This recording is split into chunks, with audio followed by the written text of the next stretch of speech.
임재영이 혁파가 돼버렸거든요. 예, 그때 뭐 209분의 상도수군 통계사가 재임을 했다고 보시면 돼요. 그리고 여기 보면은 지금의 신분적이라고 할 수 있는 영태, 봉태, 전영태, 그리고 상도수군 통계사를 기록해 놓은 통영선생안 이 자료를 보실 수 있습니다.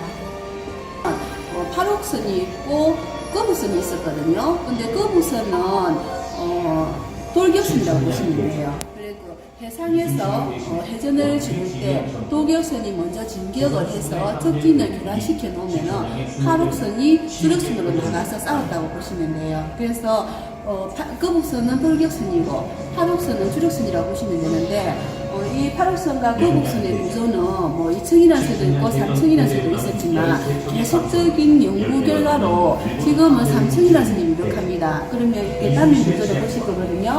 그러면 1층은 조선 수군들의 뭐 숙소와 무기라든지 보급 물자를 보관하는 창고, 2층은 노를 저으면서 포를 쏘는 곳, 3층은 활을 쏘면서 지휘하는 장소, 그런 시설로 되어 있습니다. 일어난 임진왜란이고요. 강학교 석기를 거쳐서 정유년에 일어난 그게 2차 침입입니다. 정유재라. 근데 사실은 1차 침입보다는 2차 침입인 정유재라 때 피해가 더 컸습니다. 그래서 그 임진왜란 때 일본어로 끌려간 조선의 백성을 우리가 피로인이라 하거든요. 그 피로인의 수가 거의 10만여 명. 우리가 기록에는 10만여 명이나 20만여 명까지도 된다고 그렇게 기록이 되어 있습니다.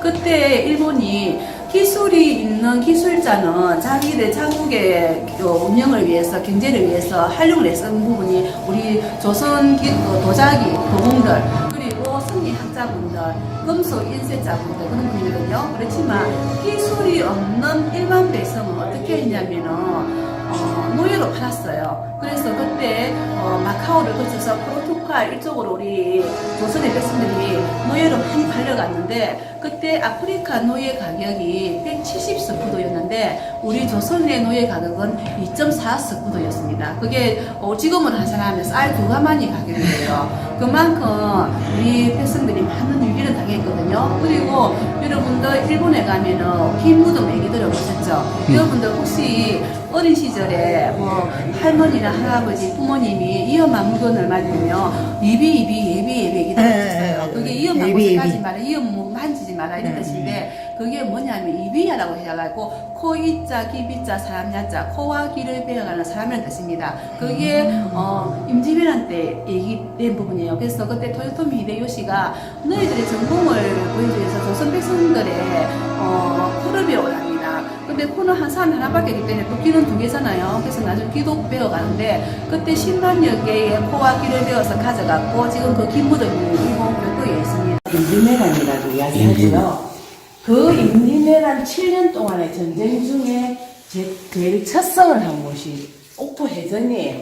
그래서 보면은 옥포해전은 5월 7일에 일어났습니다. 1592년도 5월 7일에 전쟁이 일어났고요. 여기에서 대성을 거두면서 임진왜란 7년 23전 23성에 가장 첫 번째 승리를 거둠으로 인해서 첫 단추를 잘 끼워서 우리 7년 동안 전쟁을 완전히 물론 엄청나게 손해를 많이 봤지만 왜가 우리나라에 발을 디디고 살지는 못하게 만들었어요. 그래서 옥포해전이 굉장히 중요한 거고요. 가장 중요한 게 보시면은 왜가 일본이 이쪽으로 들어옵니다. 그랬는데 이 20일 만에 한 성이 함락이 됩니다. 그런데 일본은 각 성주들의 그때 당시에 외는 각 성이 이루어져 있는 데에서 도요토미 히데요시가 그 성들을 전부 다 통합을 해서 최고의 우두머리로 앉게 됐어요. 그러니까 그 동안에 자기네들이 생각했던 성주들과의 싸움을 비교를 해보면 성주가 성을 뺏기고 나면 전부 다 차결을 하거나 완전히 속국으로 들어갔어요. 그렇게 하다 보니까 왜도 우리나라에 한성을 치고 임금을 무릎을 꿇리면 전쟁이 끝날까라고 생각을 했습니다. 근데 이상하니 전쟁이 왕이 도망을 가버리니까 원래 생각했던 전쟁과 다르게 진행이 됐어요.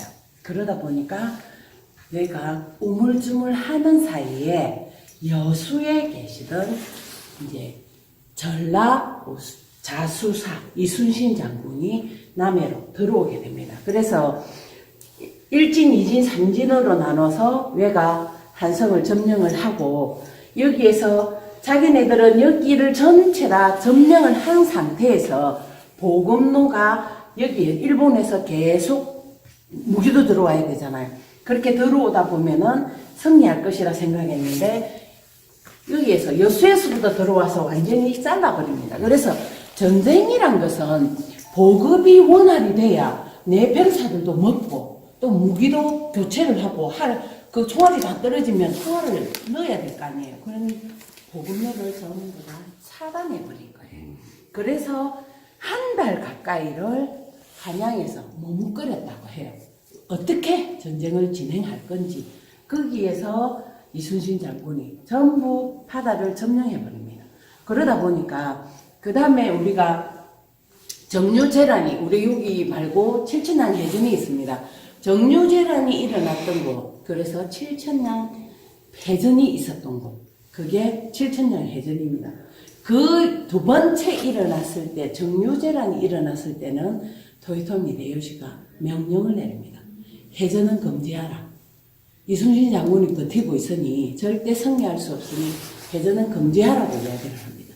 그랬는데 그 다음에 다시 원균이 나간 다음에 패전하고 난 다음에 이순신 장군이 다시 출전을 하면서 정류재란 이후에 다시 승리를 이끌어가는 거예요.